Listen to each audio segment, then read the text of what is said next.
तो नूंह में हुई हिंसा को लेकर आलोक कुमार, जो कि कार्यकारी अध्यक्ष हैं विश्व हिंदू परिषद के, वो सवाल खड़ा कर रहे हैं। लेकिन इस पूरे मामले को लेकर सियासी जो सवाल है वो कांग्रेस पार्टी भी खड़े कर रही है। नूंह हिंसा के बहाने कांग्रेस पार्टी बीजेपी पर हमलावर है और कांग्रेस ने कहा है कि हिंसा के पीछे बाकायदा राजनीतिक साजिश है।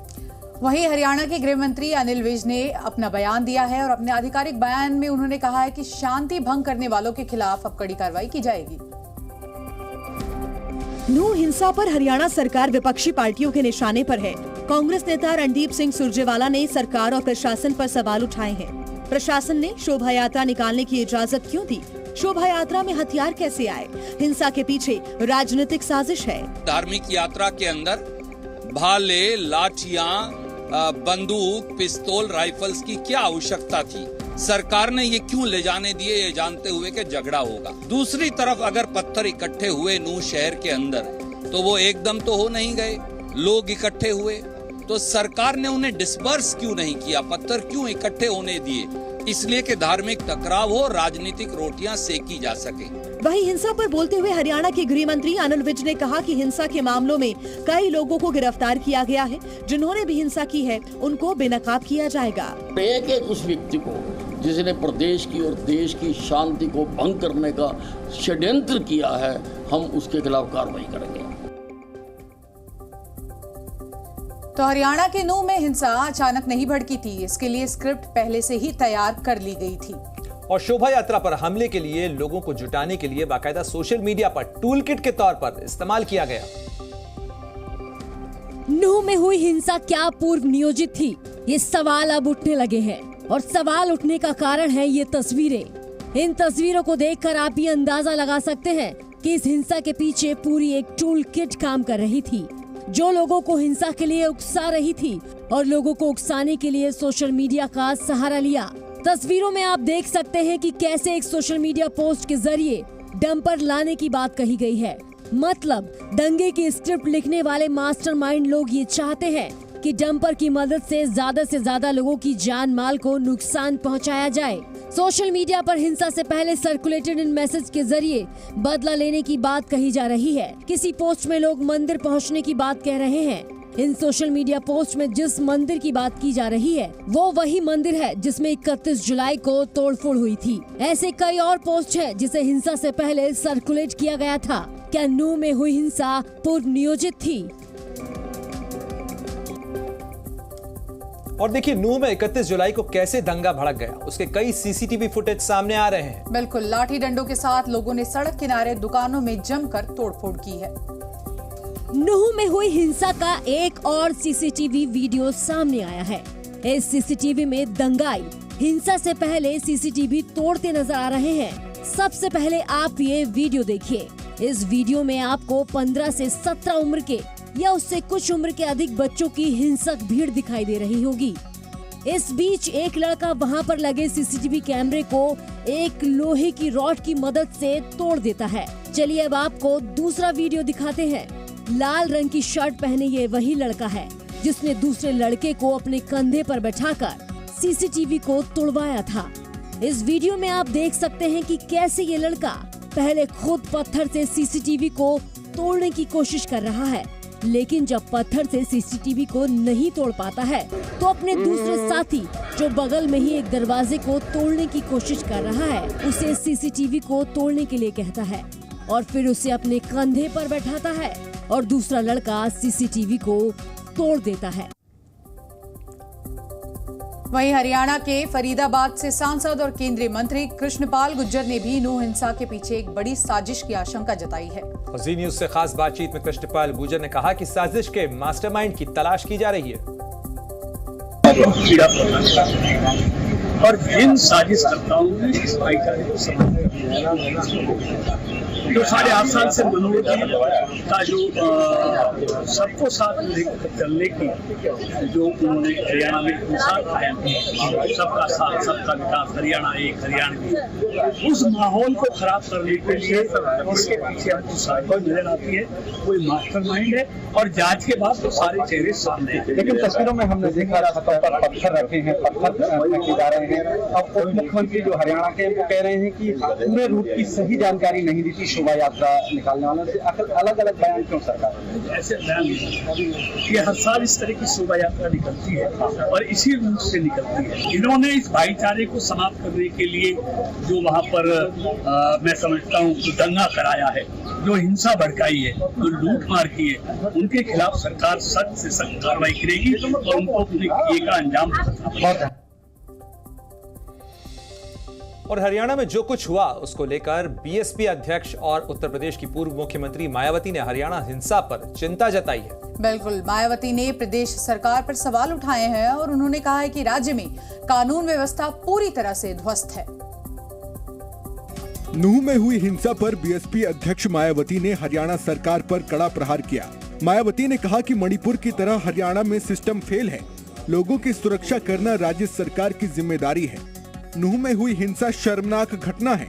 राज्य सरकार हिंसा करने वालों पर सख्ती से कार्रवाई करे तथा उस हिंसा में अनेकों लोगों के हताहत होने के साथ ही धार्मिक स्थल सहित लोगों की संपत्तियों की भारी हानि होने से ये साबित होता है कि मणिपुर की तरह ही हरियाणा राज्य में भी कानून व्यवस्था काफी बुरी तरह से ध्वस्त है। नूह हिंसा पर एआईएमआईएम अध्यक्ष असदुद्दीन ओवैसी ने बीजेपी सरकार पर सवाल खड़े किए। उनके मुताबिक हरियाणा में राजनीति के तहत हिंसा हुई। उनके पास हथियार के वीडियोस हैं, तो सब सोशल मीडिया पे हम देख रहे हैं, दुनिया देख रही है। तो बीजेपी की सरकार की सरासर नाकामी है। चलिए, नूह हिंसा के बाद अब बात कर लेते हैं मणिपुर हिंसा की। मणिपुर हिंसा को लेकर विपक्षी दल लगातार केंद्र सरकार पर हमलावर है और इसी कड़ी में विपक्षी सांसदों ने आज राष्ट्रपति द्रौपदी मुर्मू से मुलाकात की। मणिपुर मुद्दे पर संसद में मानसून सत्र की शुरुआत से ही विपक्षी दल लगातार हंगामा कर रहे हैं। विपक्ष संसद में प्रधानमंत्री नरेंद्र मोदी के बयान की मांग कर रहा है। इस बीच आज मणिपुर के मामले पर विपक्षी गठबंधन के नेताओं ने राष्ट्रपति से मुलाकात की और उनसे मणिपुर के हालात पर चर्चा की। इन नेताओं में इंडिया गठबंधन के वो 21 सांसद भी मौजूद रहे जिन्होंने मणिपुर का दौरा किया था। राष्ट्रपति से मिलने जाने से पहले विपक्षी दलों के नेताओं ने एक साथ बैठक की और आगे की रणनीति पर चर्चा की। विपक्षी दलों के आरोप है कि संसद में सरकार मणिपुर पर चर्चा नहीं करना चाह रही है। विपक्षी दलों के सांसदों को बोलने नहीं दे रही है। मकसद क्या है? चीजों को डिस्कस करने नहीं देना, समय नहीं देना, ये एक मकसद सरकार का है। वहीं सरकार का कहना है कि वो चर्चा के लिए तैयार है, लेकिन विपक्ष सियासत कर रहा है। आप चर्चा चाहते तो चर्चा करो, तो आप चर्चा ही नहीं करते, आप गतिरोध पैदा करना चाहते हैं। और संसद की सियासत के साथ ही राजस्थान की राजनीति की चर्चा भी कर लेते हैं। पूर्व मंत्री राजेंद्र गुढ़ा ने गहलोत सरकार पर बड़ा हमला बोला है। बिल्कुल, उन्होंने कहा है कि मुझे ब्लैकमेल कर रही है ये सरकार और माफी मांगने के लिए भी मुझ पर दबाव बनाया जा रहा है। राजस्थान के पूर्व मंत्री और कांग्रेस नेता राजेंद्र गुढ़ा ने आज प्रेस कॉन्फ्रेंस करके एक बार फिर अशोक गहलोत पर हमला बोला है। राजेंद्र गुढ़ा ने लाल डायरी का जिक्र करते हुए कहा कि उस डायरी में करप्शन की सारी बातें हैं जिसमें सरकार के लोग शामिल हैं। साथ ही राजेंद्र गुढ़ा ने कहा कि सरकार मुझे ब्लैकमेल कर रही है और माफी मांगने का दबाव डाल रही है। सरकार मुझे ब्लैकमेल कर रही है, मुझे मुकदमे लगाए जा रहे हैं, माफी मांगने के लिए कहा जा रहा है। साथ ही पूर्व मंत्री राजेंद्र गुढ़ा ने कहा कि उन्हें जेल में डालने की तैयारी की जा रही है। करप्शन के खिलाफ आवाज उठाना गलत नहीं, मैं हमेशा से करप्शन के खिलाफ आवाज उठाता रहूंगा। समय समय पर परहेज करके और आपको जानकारी देता रहूंगा। यदि मेरे खिलाफ झूठे मुकदमे किए जा रहे हैं, मुझे जेल में डाल देंगे तो कोई दूसरा आपको जानकारी देगा और बाहर आऊंगा तो मैं जानकारी दूंगा। दिल्ली सर्विस बिल पर आज सदन में चर्चा होगी। इंडिया गठबंधन इस बिल का लगातार विरोध कर रहा है और दूसरी तरफ बीजेपी ने आज अपने सांसदों को व्हिप जारी कर लोकसभा में मौजूद रहने के लिए कहा है। संसद के मानसून सत्र में हंगामा जारी है। आज लोकसभा में दिल्ली सेवा विधेयक पर चर्चा होनी है, लेकिन सदन की कार्यवाही शुरू होते ही लोकसभा में हंगामा हो गया तो सभापति ने लोकसभा की कार्यवाही दोपहर 2 बजे तक स्थगित कर दी। दिल्ली सर्विस बिल लोकसभा में मंगलवार को पेश किया गया था और आज इस पर चर्चा होनी है, लेकिन जैसे ही आज का सत्र शुरू हुआ, विपक्षी सांसदों ने मणिपुर और इस बिल को लेकर हंगामा करना शुरू कर दिया, जिसके बाद सदन को स्थगित कर दिया गया। बीजेपी ने अपने सांसदों के लिए 3 लाइन का व्हिप जारी किया है और लोकसभा में मौजूद रहने को कहा है। वहीं AIMIM के अध्यक्ष असदुद्दीन ओवैसी ने कांग्रेस समेत विपक्षी पार्टियों पर तंज कसते हुए कहा कि विपक्ष का धन्यवाद जो उन्होंने प्रधानमंत्री की गैर मौजूदगी में सदन को चलने दिया। मैं शुक्रगुजार हूँ हमारे अपोजिशन लीडर का कि बगैर प्रधानमंत्री के हाउस चलने दिया सर, इन्होंने बगैर प्रधानमंत्री हाउस चलने दिया, इनका शुक्रिया अदा करता हूँ सर। तो ये चेस और लूडो का खेल हो रहा है सर, उधर से चेस खेला जा रहा है, इधर लूडो खेला जा रहा है।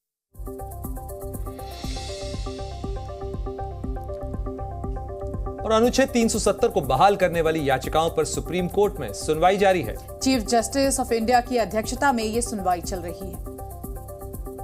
जम्मू कश्मीर को विशेष राज्य का दर्जा देने वाली संविधान के अनुच्छेद को फिर से बहाल करने को लेकर सुप्रीम कोर्ट में सुनवाई हो रही है। चीफ जस्टिस ऑफ इंडिया की अध्यक्षता में 5 जजों की बेंच इस पर सुनवाई कर रही है। 11 जुलाई को सुप्रीम कोर्ट ने अनुच्छेद 370 पर सुनवाई की रूपरेखा तय करते हुए 2 अगस्त से रोजाना सुनवाई करने की बात कही थी।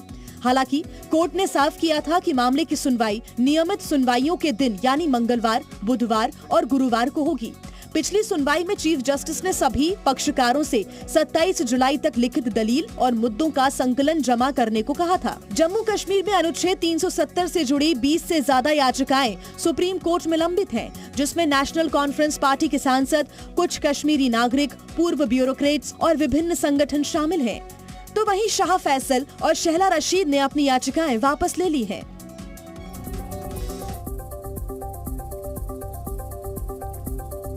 और चलिए बात कर लेते हैं एक अहम बैठक की। प्रधानमंत्री नरेंद्र मोदी आज एनडीए के सांसदों के साथ बैठक करेंगे और माना जा रहा है कि लोकसभा चुनाव के मद्देनजर प्रधानमंत्री मोदी जो ये बैठकें कर रहे हैं उसमें अलग अलग क्षेत्र के एनडीए सांसदों से वो मुलाकात भी कर रहे हैं और उन्हें जीत का मंत्र भी दे रहे हैं।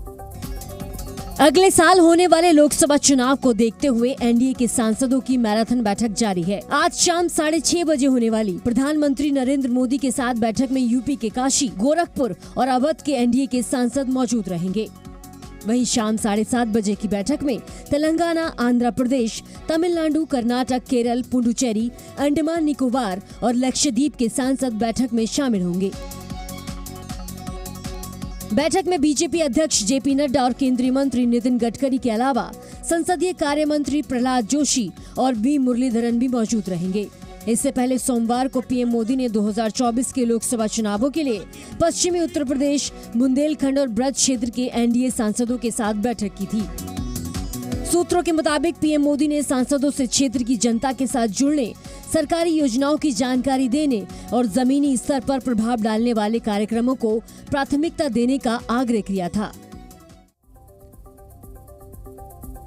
अतीक अहमद के वकील विजय मिश्रा के खुलासे के बाद प्रयागराज प्रशासन एक्शन में आ गया है। आपको बता दें कि प्रयागराज प्रशासन अब तेजी से अतीक की बेनामी संपत्तियों का ब्यौरा जुटाकर उस पर कार्रवाई करने वाला है। माफिया अतीक अहमद की बेनामी संपत्तियों पर सरकार बड़ी कार्रवाई की तैयारी कर रही है। इसलिए प्रयागराज जिला प्रशासन की अलग अलग टीम्स अतीक की बेनामी संपत्तियों का ब्यौरा जुटाने में लगी है और ये सब काम पूरी गोपनीयता के साथ हो रहा है। प्रशासन को अब तक अतीक की दर्जनों बेनामी संपत्तियों की जानकारी मिली है, जिसका राजस्व विभाग से सत्यापन कराया जा रहा है। इसके साथ साथ ही प्रशासन संपत्तियों के मालिक की आय के स्रोत की भी जानकारी जुटा रहा है। संपत्तियों के सत्यापन के बाद गैंगस्टर एक्ट के तहत इन संपत्तियों को जब्त कर लिया जाएगा। अतीक अहमद के वकील विजय मिश्रा की गिरफ्तारी के बाद से प्रशासन और तेजी से काम कर रहा है, क्योंकि विजय मिश्रा ने पूछताछ में खुलासा किया था कि अतीक की बेनामी संपत्तियों को बेचने के लिए ही वो लखनऊ में लोगों से मिल रहा था, लेकिन डील होने से पहले पुलिस ने उसे गिरफ्तार कर लिया। और चलिए बात कर लेते हैं चीन की, जहां पिछले कुछ दिनों से लगातार बारिश हो रही है और जिसकी वजह से बीजिंग समेत कई बड़े शहरों में बाढ़ जैसे हालात नजर आ रहे हैं। मॉनसून की जो बरसात लोगों को गर्मी और उमस से निजात देती है, वही बारिश अब चीन के लोगों के लिए मुसीबत बन गई है। तबाही की ये तस्वीरें चीन के बीजिंग शहर की हैं। कई दिनों से हो रही तेज बारिश के कारण लैंडस्लाइड हुआ और देखते ही देखते आधा शहर पानी और मलबे में समा गया। कहीं पर कार पानी में समा गई तो कहीं पर सड़कें टूट गई, बिजली के खंभे तक टूट गए। चीन के कई हिस्सों में पिछले कुछ दिनों से लगातार बारिश हो रही है। बारिश की वजह से बीजिंग समेत कई शहर के आसपास बहने वाली नदियां उफान पर हैं। तेज बारिश के कारण कई जगहों पर लैंडस्लाइड का खतरा बना हुआ है और इस खतरे के बारे में सोचकर चीन के लोग अभी से डरे सहमे हुए हैं। चीन के कई शहरों में युद्ध स्तर पर रेस्क्यू ऑपरेशन चलाया जा रहा है। लोगों को सुरक्षित स्थान पर पहुंचाने की कोशिश की जा रही है। यहाँ नुकसान कितने बड़े पैमाने पर हुआ है, अभी इसका सिर्फ अंदाजा लगाया जा रहा है।